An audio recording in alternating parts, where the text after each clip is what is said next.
Magandang araw po sa inyong lahat, lalo na sa ating mga pinuno, kawal at kawani na hukbong katihan ng Pilipinas.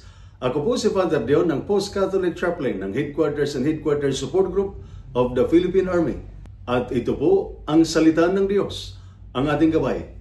Ngayon po ay Thursday, July 17, 2025, ng ika-15 linggo sa karaniwang panahon. May mga araw na tila napakabigat ng buhay. Trabaho, problema sa pamilya, pagod ng katawan, at tahimik sa sakit sa kalooban. Sabay-sabay nating pasan. At minsan, napapaisip tayo, nasaan ang Diyos?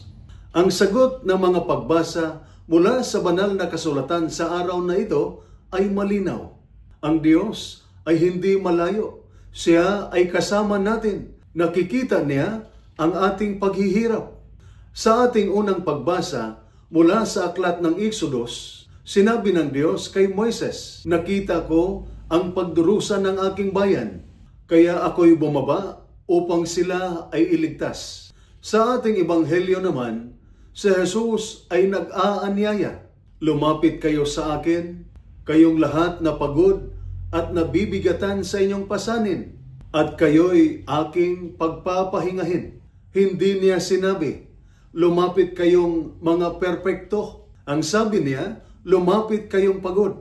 Mga kapatid, ang bigat ng ating dinadala ay hindi laging nakikita ng iba.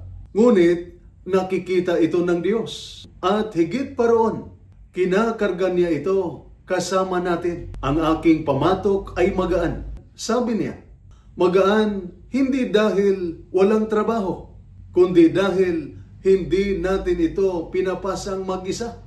Kaya kung pagod ka, lumapit ka sa Diyos. Kung puno ka ng takot, magtiwala kay Jesus. Bitawan ang kayabangang nagsasabing, "Kaya ko itong mag-isa."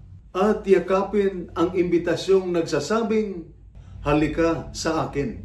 Ito po ang salita ng Diyos, ang ating gabay. Manalangin tayo. Panginoon, kapag kami pagod, kami pagpapahingahin mo.